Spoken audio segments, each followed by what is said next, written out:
এই সিনেমাটার সঙ্গে আমার ব্যক্তিগত একটা যোগও আছে, তার কারণ সিনেমাটার নাম আমার বস। এই সিনেমাটা আমার আমার খুব হৃদয়ের কাছাকাছি সিনেমা। এই সিনেমার অনেক ঘটনা, অনেক কিছু যেগুলো আমার জীবনের অনেক ঘটনার থেকে নেওয়া।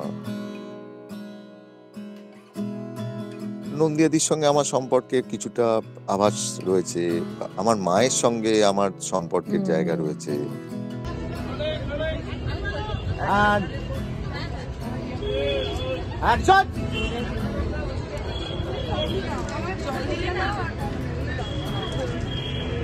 এমন সিনিয়র একজন মানুষ, তার সঙ্গে যতটা সময় পাওয়া যায় আর কি, আমি একটাই জিনিস বারবার বলবো, এই পুরো জার্নিটা আমার কাছে একটা এক্সপেরিয়েন্স।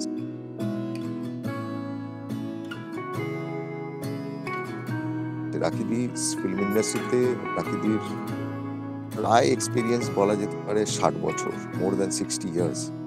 তো এই যে এত লম্বা একটা জার্নি, কখনো আমি রাখিদির কাছ থেকে বৈজয়ন্তী মালার গল্প শুনছি, কখনো আমি ঋষিকেশ মুখার্জির গল্প শুনছি, কখনো আমি শুনছি যে ইয়াশ চোপড়া কিভাবে কাজ করতেন, কখনো উনি বলছেন ইয়াশ জোহর কিভাবে ওনার বাড়িতে যখন আসতেন তার অভিজ্ঞতা, কখনো আমি জানছি যে production manager, production controller, executive প্রডিউসাররা কিভাবে কাজ করতেন।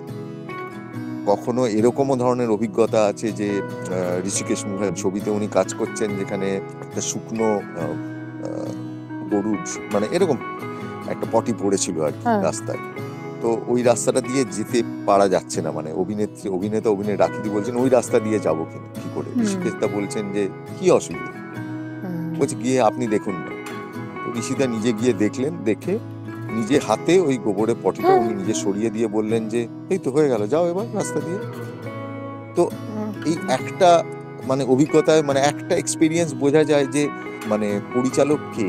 তো পরিচালকের জায়গাটা কিন্তু অন্য, মানে অ্যাকশন কার্ড, রোল অ্যাকশন কার্ডটা বলাটা কিন্তু পরিচালক নয়। পরিচালকের সঙ্গে একটা কোথাও একটা পারিবারিক সম্পর্ক তৈরি হয়। তো আমার মনে হয় সেই জিনিসগুলো খুব ইম্পর্টেন্ট।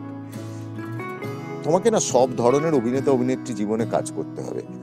কিছু অভিনেতা অভিনেত্রী তোমায় কোনোদিন প্রশ্ন করবে না, তোমার সাথে এগ্রিমেন্ট রয়েছে, তুমি স্ক্রিপ্ট দিয়েছো, সে শুনছে, সে পাঠ করছে, চলে যাচ্ছে। আবার কিছু ধরনের অভিনেত্রী আছে যেখানে তাদের কোনো নিরুত্তাপ মানে কোনো যোগ নেই সিনেমাটার সঙ্গে, তারা কাজ করছে, চলে যাচ্ছে।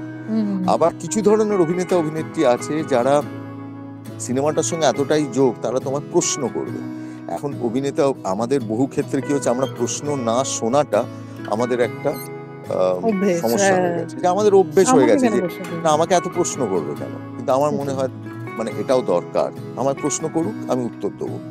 এবং এই প্রশ্নটা যত তোমায় প্রশ্ন করবে, আমার মনে হয় তত পরিষ্কার হবে যে আমি নিজে কি পরিষ্কার আমার নিজের গল্প সম্পর্কে বা আমার সিনেমা সম্পর্কে, বা আমি পরিচালক হিসেবে কি আমার কাছে ছবিটা পরিষ্কার, আমি কি বলতে চাইছি, কেন বলতে চাইছি। আমার মনে হয় রাখিদির সঙ্গে আবারও বলছি, কাজ করাটা আমার কাছে একটা বিরাট বিরাট অভিজ্ঞতা। একটা শাড়িতে যে ফলস কি করে লাগাবে, যে সেই ফলস লাগানোটা মানে কোন শাড়িতে কিভাবে ফলস লাগানো হবে, সেটাও কিন্তু উনি নিজে দেখিয়ে দিচ্ছেন। এবং প্রত্যেক দিন কিন্তু মেকআপ উনি নিজে করতেন, এবং যখন উনি সেটে আসতেন উনি নিজে মানে সেটে আসতেন। অসম্ভব খেতে ভালোবাসতেন।